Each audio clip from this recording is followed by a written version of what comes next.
Visual: CCTV footage of a sterile interrogation room. Chandler Halderson is alone. He stands up and walks to the door, pressing his ear against the metal, desperately trying to hear the detectives in the hallway. You're looking at Chandler Halderson. He just walked into a police station to report his parents missing. He tells the officers he's a grieving son, terrified that his mom and dad never made it back from their cabin.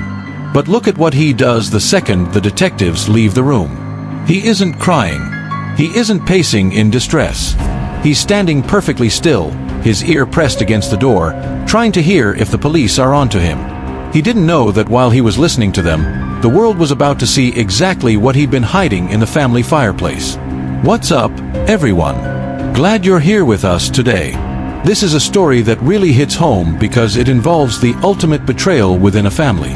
We're looking at a case out of Dane County, Wisconsin, a story about a 23-year-old man who seemed to have it all together, but who was actually living a life built entirely on a foundation of sand. We're going to walk through the evidence today as a community, looking at the Ring camera footage, the fake identities, and the moment a father's love turned into a search for the truth. To understand how we ended up with a young man listening at an interrogation door, we have to look at the life Bart and Christa Halderson thought their son was living. Bart and Christa were well known and well loved in their neighborhood. Bart was a CPA, a reliable, hard-working guy.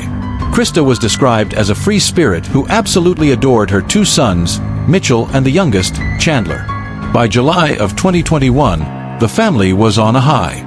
Chandler had just graduated college with a degree in IT and renewable energy. He'd worked for American Family Insurance, and most impressively, he had just landed a dream job at SpaceX in Florida. He had the emails. He had the salary offer.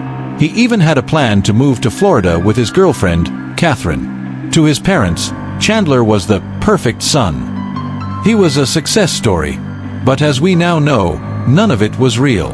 Chandler wasn't working for an insurance company. He hadn't graduated from college. And that SpaceX job? It didn't exist. He had spent months playing video games all day, creating burner email accounts to send himself fake messages from SpaceX HR and college advisors, then showing those messages to his parents to keep the lie alive. To keep the facade going, he even claimed he had a medical crisis. In June of 2021, he told everyone he fell down the stairs, hit his head, and damaged his spine. He started wearing a neck brace and claimed his legs were going numb. He told his girlfriend, "Hey, the stuttering will go away, but like the numbness is going to stay, you know, 'cause like he hit his head twice." They said like the numbness was from like a hemorrhage or something. He was using this supposed injury as an excuse for why he couldn't drive or why he might not be able to start the SpaceX job on time. It was a calculated move to buy himself more days of deception. But Bart Halderson was a CPA. He was a man of details. And those details weren't adding up. On July 1st, 2021, Bart finally reached his limit. He called the college, pretending to be Chandler, to find out why the transcripts hadn't arrived. I want you to hear exactly how that conversation went, because it's the moment the perfect son persona shattered. Bart, speaking to the college representative, tried to figure out why his son hadn't received his credentials. The representative told him, "I don't see that you earned a certificate. No, those are just classes like general education classes. You might have just took the classes but not be in the program." Bart realized in that moment that his son wasn't a graduate. He wasn't a SpaceX employee. He was a stranger living in his basement. The last message Bart sent to Chandler on July 2nd at 1:30 p.m. was, "I'm ready when you are." They were supposed to go to the college together that afternoon to settle the discrepancy. But Bart never made it to that meeting. And according to Chandler, that was the same day his parents were picked up by friends to head to the cabin. But when the police looked at the neighbor's Ring camera, they didn't see any friends. They didn't see Bart and Christa leave. What they saw was Chandler, a few days later, wandering the neighborhood, asking people if they'd seen his parents. The neighbor who spoke to him didn't feel sympathy. They felt suspicious. In an email to police, that neighbor wrote, "My sister felt sorry for him. I don't see sorrow about his parents. I see concern about the angle of the cameras." Let's look at why that neighbor was right to be worried. As investigators began to process the Halderson home, they expected to find a house in mourning. Instead, they found a house that had been meticulously scrubbed. But as any forensic expert will tell you, it is nearly impossible to completely erase the truth once it has been written in blood. While Chandler was at the station, a team was back at the family home on Village Court. They noticed something immediately. The fireplace was missing one of its glass panes. Chandler had a story for that, of course. He told detectives, "I tossed the ball and I smashed the glass. With the dog's help. That set my dad off and we tried to clean it up. I don't know about him, but I got injured. I got a pretty deep hole in my foot." He even showed the officers his toe, claiming it had been gushing blood everywhere. He used this injury to explain why luminol was starting to light up certain areas of the house. But when detectives interviewed his girlfriend, Catherine, her observation didn't quite match his gushing description. She said, "Honestly, I didn't see like a lot of blood, but probably because it was only a cut on his big toe." The detectives were starting to see a pattern. Chandler's stories always had a grain of truth, a broken glass, a cut toe, but he used those grains to bury much larger, more disturbing facts. As the forensic team moved into the basement, the luminol revealed the true scale of what had happened. There were significant stains that had been cleaned recently, and they weren't coming from a cut toe. They also noticed that several floor tiles and kitchen cabinets were missing. Chandler claimed it was part of an ongoing renovation, but the investigators were looking at a different set of clues. They turned their attention to the fireplace. In the middle of a hot Wisconsin July, with temperatures in the 80s and 90s, the neighbor's Ring camera had captured something unusual. The Halderson chimney was billowing thick, dark smoke. When investigators sifted through the ash in that fireplace, they found what Chandler had tried to hide. They discovered over 200 human bone fragments. Pause. Think about the reality of that. While Chandler was telling the community he was worried about his parents being held hostage somewhere, he was reportedly using the family hearth to destroy the evidence of what he had done. But he couldn't destroy everything. Back at the station, detectives were playing a long game. They left Chandler alone for nearly 7 hours. If you watch that footage, it's a masterclass in how a person reacts when they think no one is watching. He wasn't distraught. He spent a significant amount of time trying to manipulate his surroundings, checking the door, and listening to the conversations in the hallway. When the detectives finally came back in, they didn't lead with the fireplace. They led with the logic. They asked him about his nerve damage and his inability to drive. Chandler told them, "It's permanent. It's just legs. Thankfully, its waist feeling is probably colostomy bag down the road." Yet, the digital evidence showed that Chandler had been driving all over the county. They had GPS data. They had sightings. The perfect son, who was too injured to walk, was actually very busy. The most critical break in the case came from a woman named Cress. She was a friend of the family who owned a farm in Cottage Grove.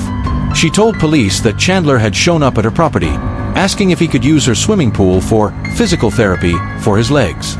She let him in, but when she checked on him an hour later, he wasn't at the pool.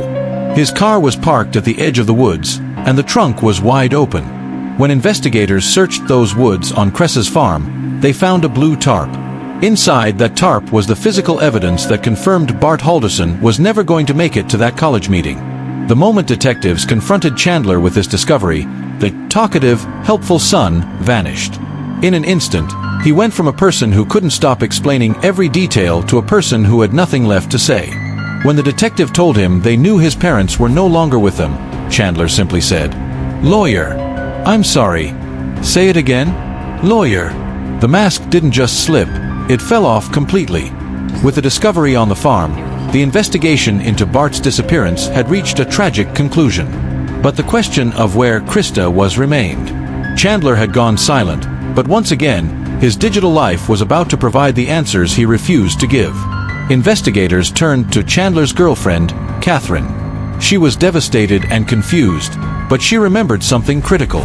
On July 3rd, the day after the parents supposedly left for the cabin, she had become suspicious. Not that Chandler had harmed his parents, but that he was being unfaithful. Because of that suspicion, she had checked his location on Snapchat. She saw him at a specific spot near the Wisconsin River, a place that didn't match any of the stories he was telling.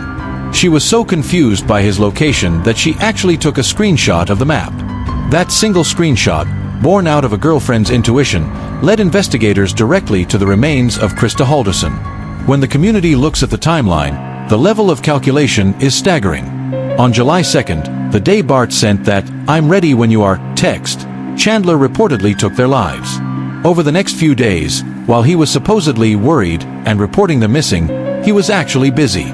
He was buying tarps. He was buying massive bags of ice to preserve what he had done. He was sending messages from his mother's phone to his own, saying things like, "We made it safely," and "We're going to a parade," just to create a digital trail of life that didn't exist. The trial, which took place in January 2022, was a rare look into the mind of a person who had completely disconnected from reality.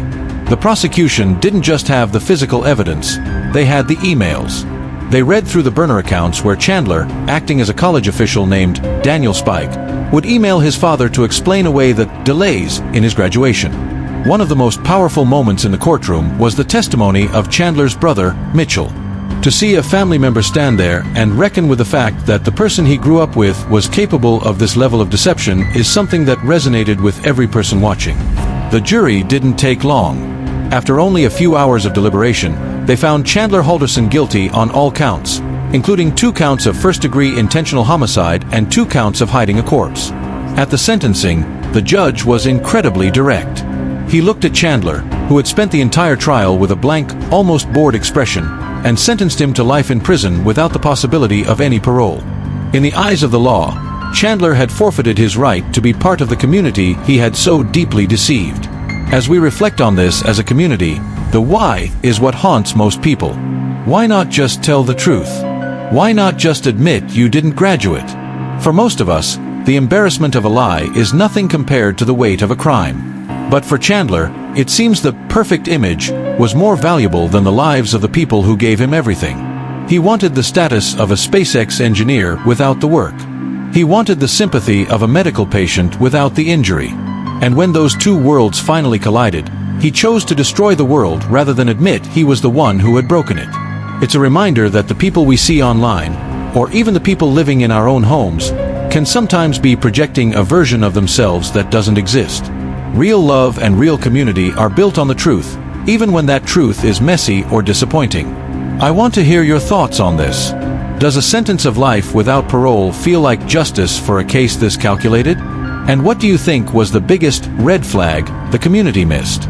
Thank you for being part of this deep dive today. It's a heavy story, but one that teaches us the true value of honesty and the devastating cost of a life lived in the dark.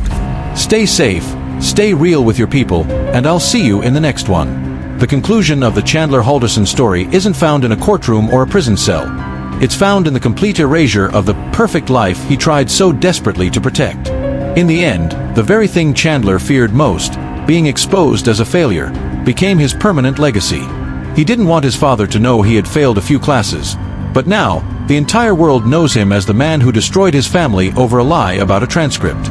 Bart and Christa Halderson were parents who were ready to help. Even on that final day, Bart's message was, "I'm ready when you are." He was ready to go to the college, ready to face the problem, and likely ready to help his son figure out a path forward. He offered his son a hand, and Chandler responded with a betrayal that the community still struggles to wrap its head around.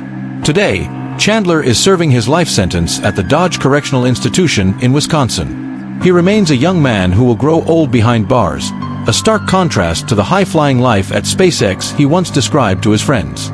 The family home on Village Court has been sold, the SpaceX emails have been archived as evidence of a psychological break, and the community has slowly tried to heal. For the rest of us, this case serves as a massive, tragic warning about the pressure to perform. We live in a world where everyone is vlogging, posting their wins, and curating a perfect version of themselves for the public. Chandler Halderson is the extreme, devastating example of what happens when that curation becomes a cage. It reminds us that there is no shame in starting over, no shame in struggling, and certainly no shame in the truth. The people who truly love you, like Bart and Christa loved their son, would rather have an imperfect child who is honest than a perfect one who is a stranger. As we close this chapter, let's remember Bart and Christa for who they actually were, a hard-working accountant and a kind, free-spirited mother who loved their children. Their lives were worth so much more than the lies that ended them. I appreciate you all for staying through this entire deep dive. It's a tough one, But staying informed and discussing these cases together is how we keep our communities vigilant and empathetic. Take care of yourselves, be honest with the people you love, and I'll catch you in the next one.